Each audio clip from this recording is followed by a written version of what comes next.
விசுவாசம் இல்லாமல் தேவனை பிரியப்படுத்துவது இம்பாசிபிள், கூடாத காரியம் அப்படின்னு சொல்லிட்டு அவரிடத்தில் வருகிறவர்கள் அவர் உண்டென்று விசுவாசிக்க வேணும். எத்தனை பேர் கர்த்தர் உண்டென்று விசுவாசிக்கிறீங்க? ஒரே மெய்யான தேவன் ஒருவர் இருக்கிறார்னு விசுவாசிக்கிறீங்களா? கடவுள்னு ஒருத்தர் இருக்காருன்னு விசுவாசிக்கிறீங்களா? சிலர் அது ரொம்ப கஷ்டமாக இருக்குது சிலருக்கு. நான் பார்க்காத ஒரு காரியத்தை நான் விசுவாசிக்க மாட்டேன். ஒருத்தர் சொல்கிறாரு, என் கண்ணுக்கு தெரியல, நான் விசுவாசிக்க மாட்டேங்கிறாரு. நான் சொன்னேன், என்ன பிசாசு காட்டில் மோசமாக இருக்கீங்களே? வேதம் சொல்லுது பிசாசே விசுவாசிக்கு தான் ஒரே மெய்யான தேவன் இருக்கிறாருன்னு. யாக்கோபு 2ஆம் அதிகாரத்தில் வாசித்து பாருங்க. ஏத்தியஸ்ட் பிசாசுன்னு, நாத்திக பிசாசுன்னு ஒன்று கிடையவே கிடையாது. ஹலோ, எல்லா பிசாசும் ஒரே கடவுள் என்கிற நம்பிக்கையை கொண்ட பிசாசுகள். நான் சொல்லுங்க, பைபிளில் சொல்லியிருக்குது கடவுள் ஒருவரே அப்படின்னு நம்புகிற பிசாசு தான் பிசாசு. நாத்திக பிசாசுன்னு ஒன்றும் கிடையாது. எந்த பிசாசும் நான் நாத்திகன், கடவுள் நம்பலை அப்படின்னு சொல்கிறது இல்லை. கடவுளை நம்புறது மட்டும் இல்லை, நடுங்குதான் வேதவசனம் சொல்லுகிறது. இருக்கீங்களா? கடவுள் நம்பிக்கை பிசாசுகளுக்கு நிறைய இருக்குது. கொஞ்சம் யோசித்து பாருங்க, நம்மளுக்கும் இருக்குது. ஆனால் அவ்வளோதானா? பிசாசை நம்புது, நம்மளும் நம்புகிறோன்னா அப்புறம் அதுக்கு பிசாசுக்கு நமக்கு என்ன வித்தியாசம் இருக்குது? கர்த்தர் ஒரு இருக்கிறாருன்னு அது நம்புது, பிசாசு நம்புது, நானும் நம்புகிறேன்.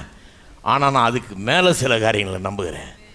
கடவுள் எப்படிப்பட்டவர், கடவுளை குறித்த வெளிப்பாடு வேதவசனத்தில் சொல்லியிருக்குது, அதையெல்லாம் நம்புகிறேன். பழைய ஏற்பாட்டில் சொல்லப்பட்டிருக்கிற அந்த தேவனை நம்புகிறேன். அவர் இந்த உலகத்தை சிருஷ்டித்தார், எனக்காக சிருஷ்டித்தார். எனக்கு வேண்டிய எல்லாவற்றையும் ஏராளம் தாராளமாக அவருடைய அன்பு சிருஷ்டித்திருக்கிறது, கொடுத்திருக்கிறது. மனுஷன் பாவத்தில் விழுந்த பிறகு கூட அவனை உடுத்தி, அவனுடைய நிர்வாணத்தை மூடி, அவனுடைய அவமானத்தை நீக்கி, அவனை வழி நடத்தி, அவனை ஆசீர்வாதத்துக்கு நேரம் நடத்துகிறார். இதெல்லாம் நான் விசுவாசிக்கிறேன். அடிமைத்தனத்தில் இருந்த இஸ்ரவேலரை மீட்டு கொண்டாந்து சிவந்த சமுத்திரத்தை 2ஆ பிளந்து வெட்டாந்தரையில் நடக்கிறது போல் நடக்க பண்ணுறார். கர்த்தர் எனக்காக எல்லாத்தையும் செய்வார் நம்புகிறேன். அந்த மாதிரி தேவனை நம்புகிறேன். கடவுள்னு ஒருத்தர் இருக்கிறார் என்ற நம்பிக்கை மட்டும் இல்லை, கடவுள்ன்றவர் இன்னைக்கு என்னுடைய வாழ்க்கையில் ஈடுபடுகிறார், எனக்கு உதவி செய்வார், எனக்கு தம்முடைய உதவி கரத்தை நீட்டுவார்ன்றதை நான் நம்புகிறேன். பசிக்கும் போது வானத்திலிருந்து மன்னாவை பொழிந்தருளுகிறார். கற்பாறையிலிருந்து வனாந்தரத்தில் தண்ணி ஓடுது, ஆறுகளாய் ஓடுகிறது. ஓட செய்கிறவர், வனாந்தரத்தில் வழியை உண்டு பண்ணுகிறவர், ஆறுகள் புரண்டோடு செய்கிறவர்.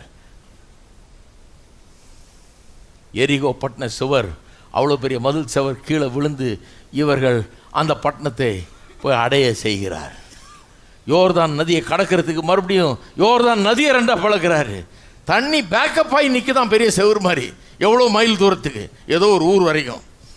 ஹலோ, கர்த்தர் ஒரு மனுஷனுக்காக என்னெல்லாம் செய்கிறார் பாருங்க. கர்த்தருடைய அன்பு என்னெல்லாம் செய்யுது. அப்படிப்பட்ட பர்சனல் இன்வால்வ்மெண்ட் உள்ள கர்த்தர் என்பது நான் நம்புகிறேன். என்னை நேசிக்கிறார், எனக்காக எல்லாவற்றையும் செய்கிறார் என்பதை நான் நம்புகிறேன். இதையெல்லாம் நம்புகிறேன். அதனால் பிசாசு நம்புகிற மாதிரி கடவுள்னு ஒருத்தர் இருக்கிறார்ன்றது மட்டும் இல்லை, அதற்கு மேலேயும் பல காரியங்களை நான் நம்புகிறேன். அதை காட்டிலும் இன்னும் ரொம்ப அதிகமாக புதிய ஏற்பாட்டில் வெளிப்படுத்தப்பட்டிருக்கிற கடவுளை நான் நம்புகிறேன். இயேசுவை கொண்டு வெளிப்படுத்தின அந்த கடவுளை நான் நம்புகிறேன். பழைய ஏற்பாட்டு காலத்தில் பல்வேறு வகையில் பங்கு பங்காக வகை வகையாக தேவன் நம்முடைய முன்னோர்களுக்கு தீர்க்கதரிசிகள் மூலமாக திருவுளம் பற்றினார் இருக்குது. ஆனால் கடைசியாக இயேசு கிறிஸ்துவின் மூலமாக பேசிட்டாராம். கடைசி ஸ்டேட்மெண்ட் இயேசு கடவுளை பற்றி வெளிப்படுத்த வேண்டிய எல்லா காரியத்தையும் கடைசியாக வெளிப்படுத்திட்டார். இதுக்கப்புறம் ஒன்றும் கிடையாதுங்க. யாராவது இதுக்கப்புறமும் ஒன்று இருக்குதுங்க அப்படின்னா நம்பாதீங்க, இதுதான் ஃபைனல். இயேசு அனுப்பிச்சப்போ சொல்ல வேண்டியதெல்லாம் சொல்லிட்டார். ஆண்டவர் கடவுளை பற்றி காமிக்க வேண்டியது எல்லாத்தையும் காண்பித்து விட்டார். கடைசியாக இயேசு அனுப்பிச்சார். இதுக்கு மேலே ஒன்றுத்தை அனுப்ப போகிறது கிடையாது. இதுக்கு மேலே யாராவது வந்தால் நான் ரட்சிக்கப்படுறேன்னு சொன்னால் யாரும் வரமாட்டாங்க. வந்தாச்சு, தேவனை வெளிப்படுத்தி விட்டாச்சு. இவர் வெளிப்படுத்தின தேவன் யார்? ஒரே ஒரு பகுதியை மட்டும் பார்த்து முடிப்போம். கொலோசேயர் 1ஆம் அதிகாரம், கொலோசேயர் 1ஆம் அதிகாரம் 15ஆம் வசனத்திலிருந்து வாசிக்கிறேன். இந்த புதிய ஏற்பாட்டு தேவன் எப்படி வெளிப்படுகிறார்? இயேசுவாக வெளிப்படுகிறார். இயேசுவை பார்த்தீங்கன்னா புதிய ஏற்பாடு தேவன் யார் என்று தெரியும் உங்களுக்கு. அந்த பழைய ஏற்பாடு தேவன் தான் புதிய ஏற்பாடு தேவன். பாருங்கள், இந்த புதிய ஏற்பாட்டில் இயேசுவின் மூலமாக புதிய தேவனில் புதிய வெளிப்பாடு, தேவனை குறித்த புதிய வெளிப்பாடு. என்ன மாதிரி வெளிப்பாடு? இயேசுவை பார்க்கும்போது இவர் யார் பாருங்க, வாசிக்கிறேன் 15ஆம் வசனத்திலிருந்து. அவர் அதரிசனமான தேவனுடைய தற்சுரூபமும் சர்வ சிருஷ்டிக்கும் முந்தின பேரும் ஆனவர்.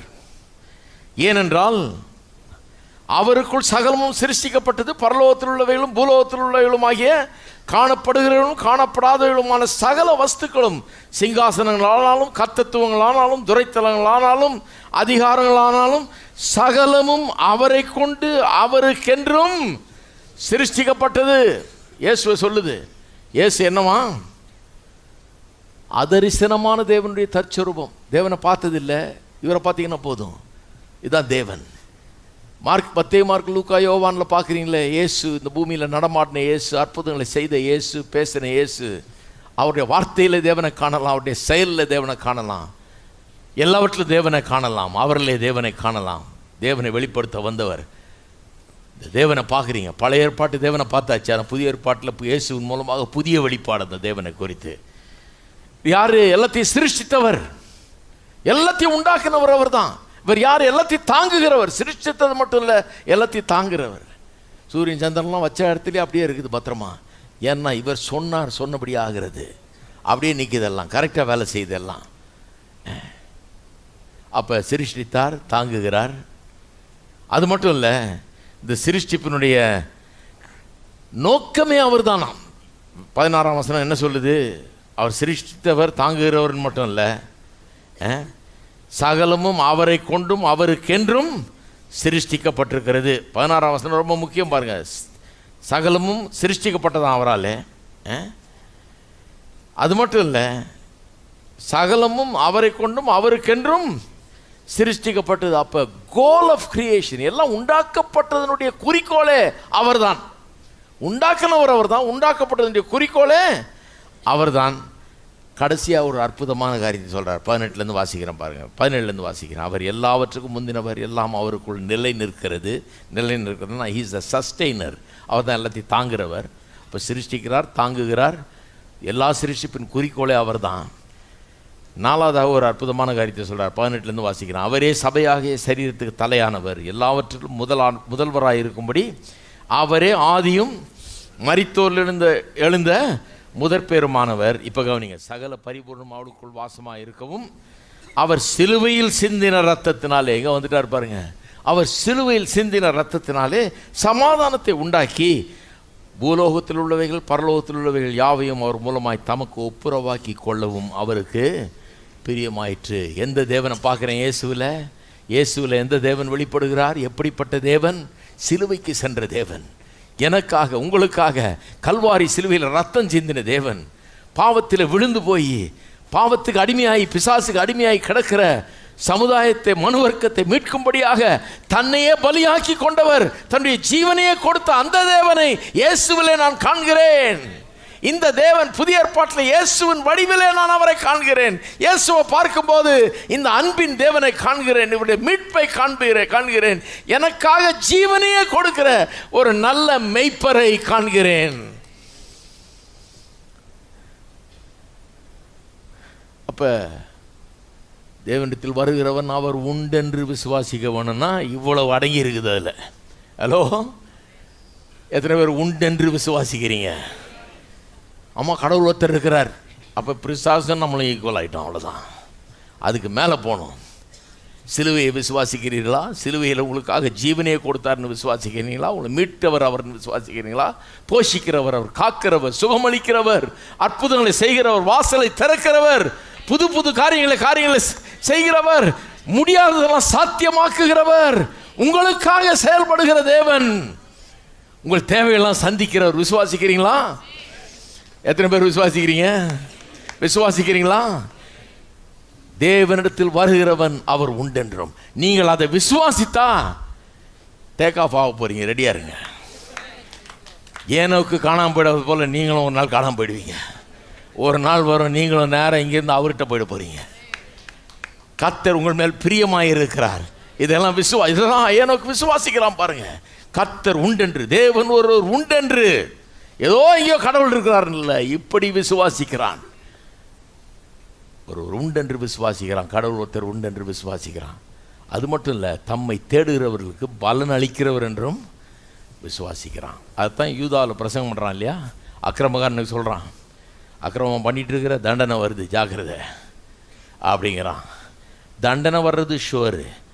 அக்கிரமக்காரர்களுக்கு வர்ற தண்டனையே அவ்வளோ ஷுவர்னா, அவருடைய பிள்ளையான அவர் மேல் பிரியமாக இருக்கிற எனக்கு, என் மேல் அவர் பிரியமாக இருக்கிறாரு, எனக்கு வர்ற பலன்களெல்லாம் எவ்வளவு நிச்சயம், உங்களுக்கு வருகிற பலன்கள் எவ்வளவு நிச்சயம், நம்முடைய ரிவார்ட்ஸ் எவ்வளோ நிச்சயம்.